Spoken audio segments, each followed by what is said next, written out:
வணக்கம். இன்றைய பரிந்து பேசுகிற ஜெபத்தில் நாம் இஸ்ரேல் ஈரான் போருக்காக தொடர்ந்து ஜெபித்து கொண்டிருக்கிறோம். கடந்த சில நாட்களாக இன்றைக்கும் அதை குறித்து நாம் ஜெபிக்கப் போகிறோம். இது ரொம்ப அவசியமான ஒரு காரியம். குறிப்பாக அமெரிக்க தேசத்திற்காக நாம் ஜெபிக்க போகிறோம். அமெரிக்க தேசத்தினுடைய இன்வால்மெண்ட் இந்த போரில் இருக்கிறத நம்ம பார்க்கிறோம். முதல் தொடக்கத்தில் இருக்கிறத பார்க்கிறோம். அமெரிக்க தேசத்தினுடைய செயல்பாடுகளுக்காக, அதிபருக்காக நம்ம ஜெபிக்க வேண்டியது அவசியமாக இருக்குது. அவர்கள் தன்னிச்சையாக செயல்படாமல், தங்களுடைய கெயின்ஸ்க்காக செயல்படாமல், மாறாக உலக நாடுகளின் அமைதிக்காக செயல்பட வேண்டும் அப்படிங்கிறதுக்காகவும், தேவ ஞானம் அவர்களுக்கு கொடுக்கப்பட வேண்டும் அப்படிங்கிறதுக்காக நம்ம ஜெபிக்கணும். அவர்களால் மற்ற தேசங்களுக்கு பாதிப்பு ஏற்படாத ரீதியில் இருக்கும்படியாக நாம் ஜெபிக்க வேண்டியது அவசியமாக இருக்குது. நாம் அமெரிக்க தேசத்துக்காக ஜெபிக்கலாம். அன்பின் தேவனே, இயேசுவின் நாமத்தில் வருகிறோம். இன்றைக்கும் நம்முடைய சமூகத்தில் அமெரிக்க தேசத்துக்காக வருகிறோம் சுவாமி. அப்போ அமெரிக்க தேசம் பல ஆண்டுகளுக்கு முன்பாக தேவனே உம்மாலே, உம்முடைய வார்த்தையினாலே, உம்முடைய பிள்ளைகளாலே கர்த்தாவே ஒருங்கிணைக்கப்பட்ட ஒரு தேசமாக இருக்கிறத நான் பார்க்கிறோம்.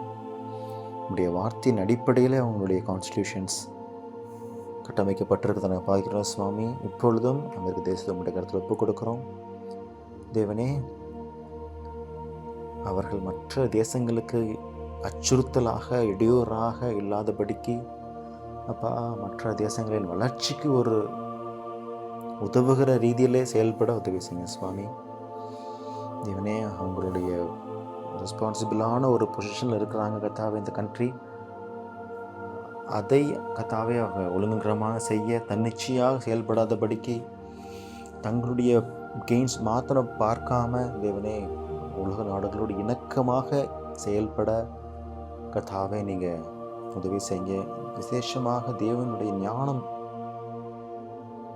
அமெரிக்க லீடர்ஸுக்கு கர்த்தாவே விளங்கும்படியாக ஜெபிக்கிறோம். பிரசிடெண்ட்டுக்கு, மற்ற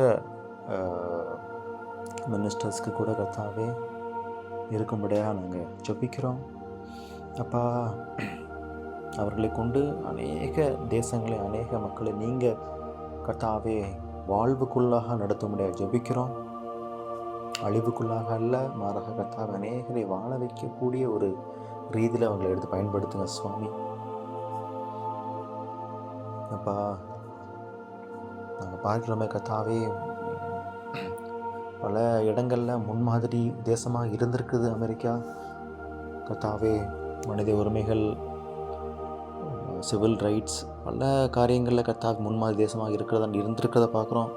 கர்த்தாவே, இப்பொழுதும் கூட கர்த்தாவே அவங்க இன்னும் அதிகமாக உண்மை பிரதிபலிக்க, உம்முடைய பிரின்சிபல்ஸ் ரிஃப்ளெக்ட் பண்ண, உம்முடைய கர்த்தாவே வழிகளை மற்ற தேசங்களுக்கு காண்பிக்கிற ரீதியில் கர்த்தாவே நீங்கள் பயன்படுத்துங்க. அதுக்கு தடையாக இருக்கிற எல்லா காரியங்களும் இயேசு நாமத்தில் விலக்கி வைக்கிறோம். அப்பா, மற்ற தேசங்களுடைய வெல்த்தை அபகரிக்கணுங்கிற எண்ணங்களை நீங்கள் மாற்றுங்க சுவாமி. அவங்ககிட்ட இருந்து மாறாக எப்படி மற்ற தேசங்களை முன்னேற்றத்திற்கு உள்ளாக நடத்தலாங்கிற ஒரு எண்ணம் அவங்களுக்கு உண்டாகட்டும் சுவாமி. நம்முடைய கருத்தை ஒப்புக் கொடுக்குறோம். நீர் தாமே அமெரிக்க தேசத்தை, அந்த தலைவர்களை ஆசீர்வதித்து கர்த்தாவை நடத்த முடியாது ஜெபிக்கிறோம். அந்த தேசத்து மக்களையும் இந்த கருத்தில் கொடுக்குறோம் சுவாமி. நீரே அவர்களுக்கு கூட கர்த்தாவே இன்னும் விசேஷித்த ரீதியிலே தேவ பயம் அவர்களுக்கு உண்டாயிருக்க முடியாது ஜெபிக்கிறோம். நம்ம விட்டு விலகி போகாதபடிக்கு உம்மிடத்துல கிட்டி சேர உம்முடைய வார்த்தையினால கர்த்தாவே தொடுங்க. கர்த்தாவே, அமெரிக்க தேசத்தில் ஒரு ரிவைவல் உண்டாகட்டும் சுவாமி, ஒரு எழுப்புதல் உண்டாகட்டும். உம்முடைய கர்த்தாவே, உம்முடைய பிள்ளைகளை கொண்டு நீர் ஒரு எழுப்புதலை கொண்டு வாங்க. லூக்குவாமல் இருக்காதபடிக்கு, உம்மை விட்டு விலகாதபடிக்கு கர்த்தாவே, இன்னும் உம்மிடத்தில் கெட்டி சேர கர்த்தாவே அந்த தேசத்தை நீ கர்த்தாவே தொடும்படியாக ஜெபிக்கிற சுவாமி. அப்பா, ஒரு பீக்கன் ஆஃப் ஹோப்பாக அமெரிக்க தேசத்தை நீர் மாற்றுங்க கர்த்தாவே. உம்மாலே அது நிச்சயம் முடியும் என்பதை அங்கே இருக்கிறோம் சுவாமி. உம்மாலே ஆகாத காரியம் ஒன்றுமில்லை.